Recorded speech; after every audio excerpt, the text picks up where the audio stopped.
Wow. Hey, if you have your Bible, I'd like for you to open it up to a couple of verses. We're going to go ahead and bookmark these before we get started, and it's going to be where we're going to be camping out. If you're new to Hyde Park, there are Bibles in the pew pockets in front of you, and so I want you to open your Bible up to 1 Peter chapter 2, verse 24, so it's kind of towards the end of the New Testament. It might be kind of hard to find. And then I want you to open it up to Mark chapter 8. Gospel of Mark, verses 34 and 35. You can open your Bible up to the middle and go to the right. You'll see some names that look like Fareed. Then you'll see Matthew, then Mark. And there you have it. You're there. I tell you what, I am so excited to be here. Dr. Bowman had another obligation. He couldn't be here. He asked me if I would stand in his place, and I was really, really excited because I am, I don't know how else to say it. I'm a Hyde Parker in my heart. You know, I am. When I walk through, hey, I hear that clap. I acknowledge that and second that. Anyway, so when I walked in these doors in 1996, I graduated from UT in 1995, was a young single adult, and my life was completely upside down, and I walked through these doors, and God met me full on, and he embraced me through the young single adult ministry here at Hyde Park called Search, and I ended up going on staff here in 1997. I met my wife here at Hyde Park. Raise your hand, sweetie, right there. And had two little boys there. One's hiding, one isn't. He's praying he can get up here on stage, right, Braden? You're just waiting to get up here. Met my wife, and I got baptized in this baptistry right here. That's right. I mean, this place is just, it's so meaningful. My wife and I have been teary all morning sitting here doing this. So this is a big privilege. And Pastor Bowman is such a good friend to me personally. When I was on staff, after I went off, I left in 1999. I'll tell you a little bit more about my story later on. But when I left in 1999, we stayed in contact with each other. And he just meant a ton. Just to tell you a little bit of a story, because it has nothing to do with what I'm going to talk about today. But since Pastor Bowman's not here, I wanted to share. So we were in Israel together. You know how he does the Israel trip every year? Almost every year, unless something really bad's going on. Well, I was his first roommate over in the Holy Land. So I went as his assistant. We went over there, and we were roomies together for about 11 days. And he's really a funny guy. I don't know if you know this about him, but he's hilarious. I mean, he's one of the funniest people I know. But one day we were at the Church of the Nativity, and this just tells you how much he's been a part of my life and how much he's meant to me. We were standing in Bethlehem, and there's the Church of the Nativity, which is the traditional site of where Jesus was born. But right across the street is this huge mosque, and I come from a Muslim background, and this huge mosque, and they have this call to prayer with these big minaret, and it's just blasting all over Bethlehem, and it's just as loud as you can, and I'm standing there in the middle of Manger Square, and I'm kind of feeling these worlds colliding, my past and being pulled, and realizing here I am, and my wife, my girlfriend at the time was with me. I'm here with my church family, and God had changed my life so much, and I just start breaking down crying right there without saying a word. And we're in the square, and I'm kind of walking, and Pastor Bowman sees that I'm crying, and he says, "Fareed, why are you crying?" And I said, "I don't know." And he said, "Fareed, sometimes you just don't need to know." And it's been moments like that he has just injected these little bits of wisdom and advice to me that have meant so much. So I tell you this to say that he's a really great pastor, and he's an even better guy to know on the outside of these walls. I really dig him. I do. So this week has been a really big week for me. I'll be honest, it's been a huge week because last Friday, I turned 40 years old. I know. Can you believe that? I turned 40. The hair is a vain attempt at holding on to my youth. You see that? So 40. I mean, I started getting kind of freaked out with this whole thing because I start thinking about the years. 40, well, that's 20 years away from 60. 10 years from 50. I mean, I'm closer to 60 than I am to high school. How does that happen? I mean, that doesn't feel good. I mean, now I know a lot of you are 60 or thereabouts, and you're like, "Oh, that's still young," but you know what? It doesn't feel that way to me right now. I'm getting a little bit, my life is halfway over. How does this happen?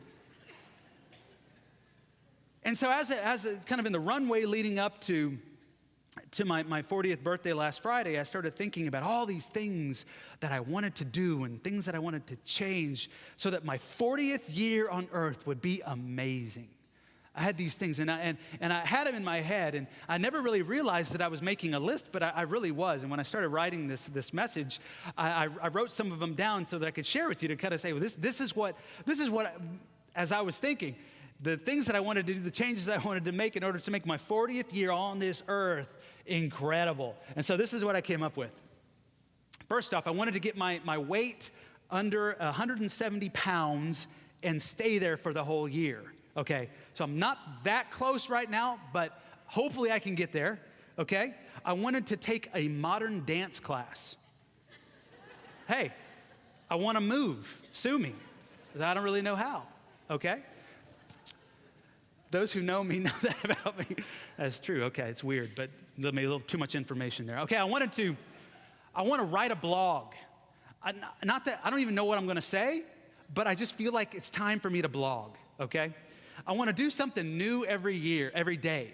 So every day of my 40th year on this earth, I want to do something new, something challenging, something different. That was my goal. And then lastly, I thought I need to climb a 14,000-foot peak in Colorado this year, and I need to do it as soon as possible to get out of this heat. Okay? So this is my idea. Now, 10 days into this whole experiment, guess how many things I have actually accomplished or even started? 0. I mean, I don't know how to blog. I bought a web. I went to GoDaddy, and I bought a web address so that I could start blogging. But I don't even know how to get online and start doing it. I mean, there are all these things that I have to do, changing my diet, traveling to Colorado, organizing my schedule. That if I want to do these things that I think I need to do, I better start changing pretty fast. But I feel like, you know what? In order for my next decade to not be the same as my last decade, then what I need to do is I need to start doing some stuff. I need to start changing. I feel that tug. You know what I mean? That tug on the inside of where I don't want my next years to be like my last years. I want to improve. I want to grow. And I truly feel like that's common to every single one of us. It's common to every single human being on this earth, I believe, that we have this inside, this component on the inside of us, this part of our souls that longs to be more than where we are now. And the truth is that it was put there by God. See, God created us in his image. He created us to be something more than we were born. He didn't create us to be wallowing around in this sea of sin for our entire lives into this ocean of mediocrity.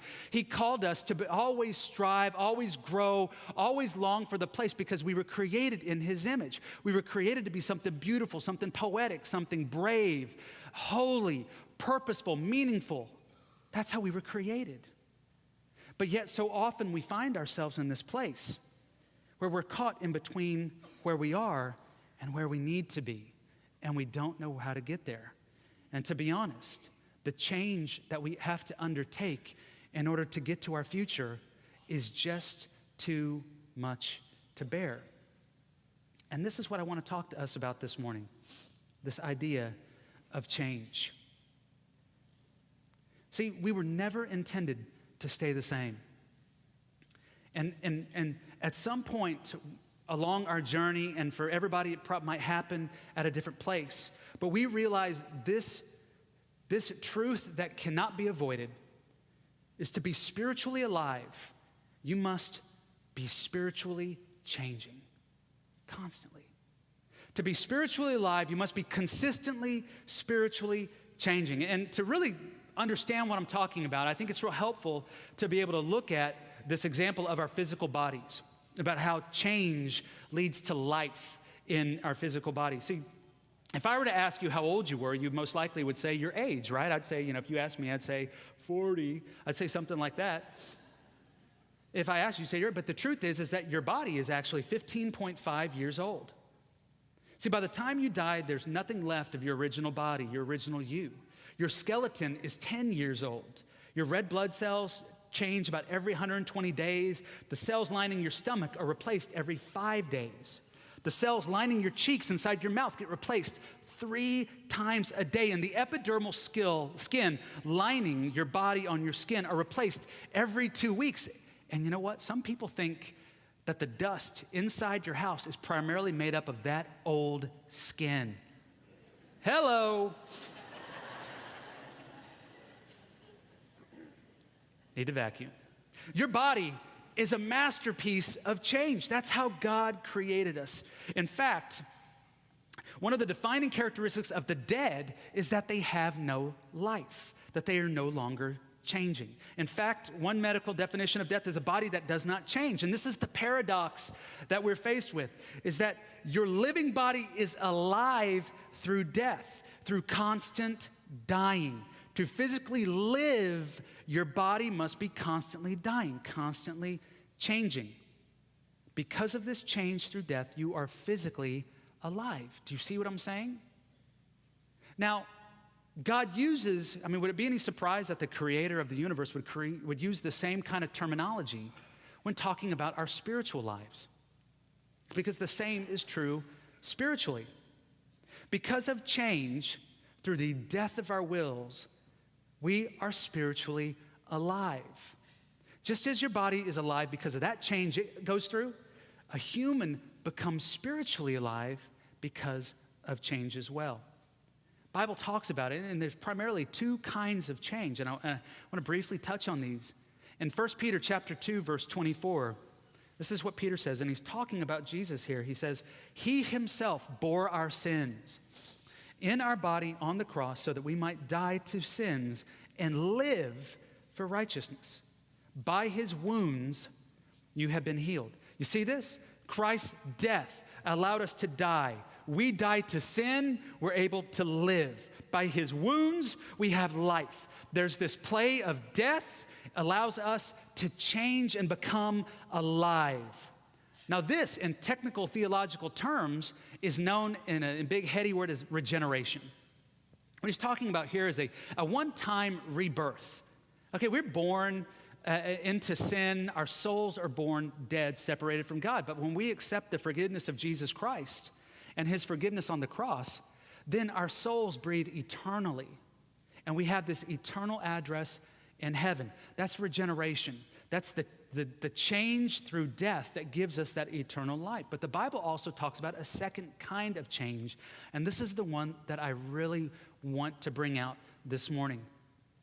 Mark chapter 8, 34 through 35. And this is Jesus speaking. He says, "If anyone wishes to come after me, he must deny himself and take up his cross and follow me." I'll read that again. I heard some pages, lots of pages changing. We'll read it again together. "If anyone wishes to come after me, he must deny himself, die to himself, and take up his cross and follow me. For whoever wishes to save his life will lose it. But whoever loses his life for my sake in the Gospels will save it." You see, what the Bible teaches is not only do we experience this one-time regeneration, we experience something that's commonly talked about as sanctification. It's an ongoing process of becoming more like Jesus. We take up our cross, we follow him, we deny ourselves, we allow him to put his will in place of ours. Wherever he goes, he changes us, and we allow ourselves to follow him. And so just like a physical body we were talking about dies and undergoes change and has life, to be spiritually alive, you must be open to constant spiritual change. Your spiritual vitality is directly related to the amount of change you allow Jesus to inflict on your life. Do you understand that?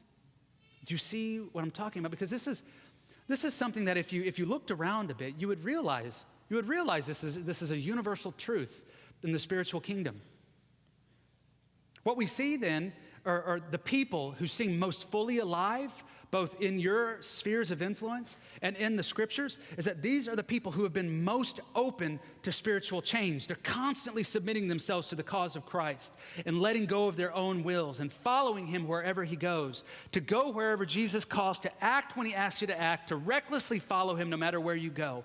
Like Abraham, to go to a distant land, to leave what's familiar and go because God called you. Like Noah, to build an ark in the middle of the desert even though you don't know what's going on.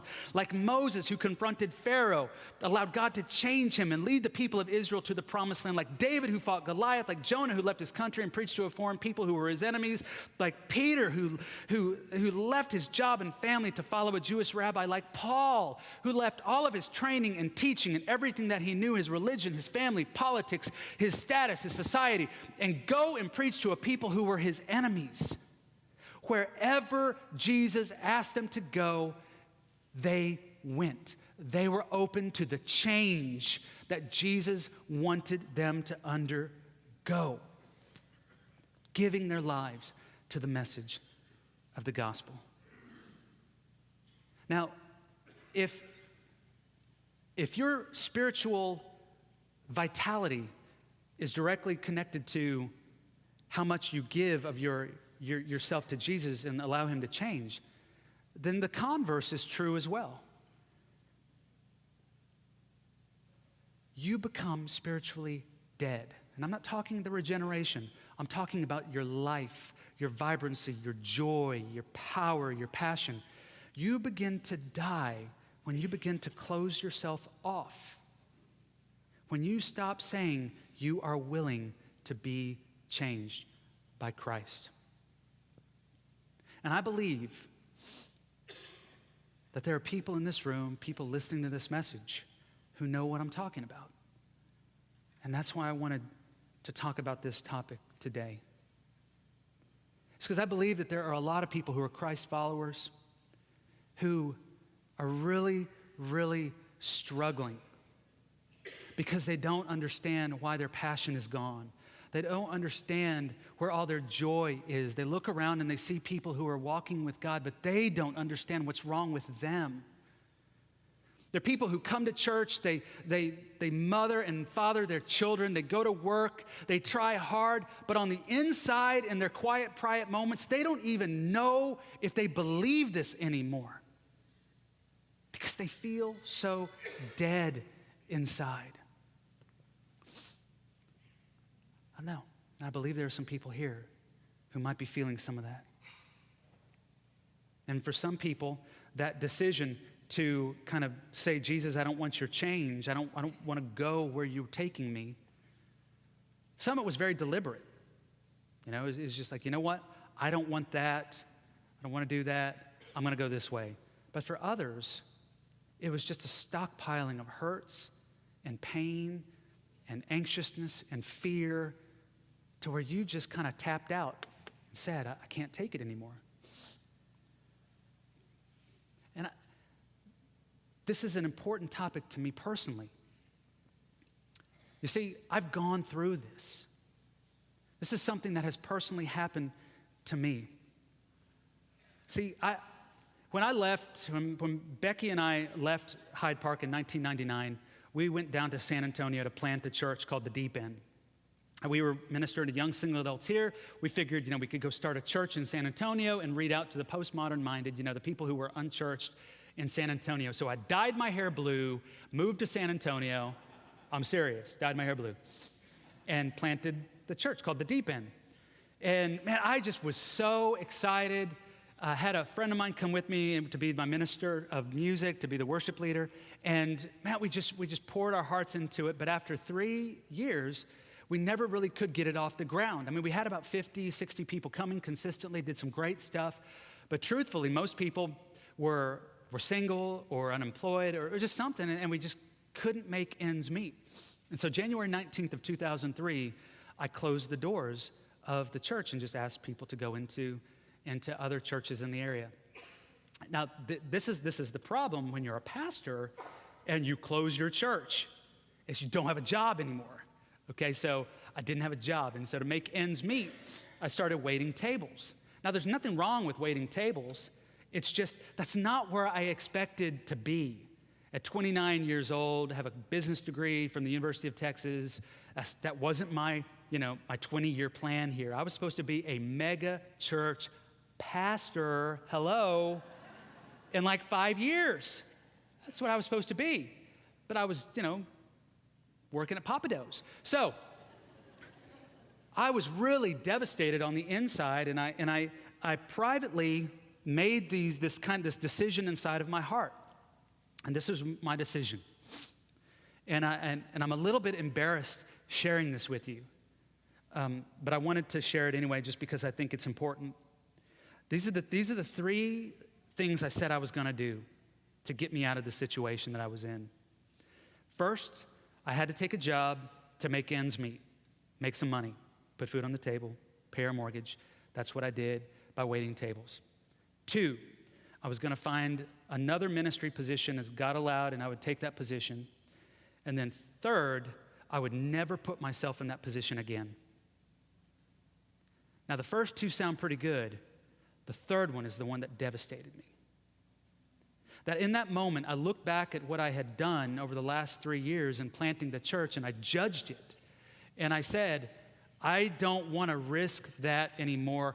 I'm not willing to go there. And so I marched down that path. Within a few months, I had found another ministry position in Houston and then in San Antonio.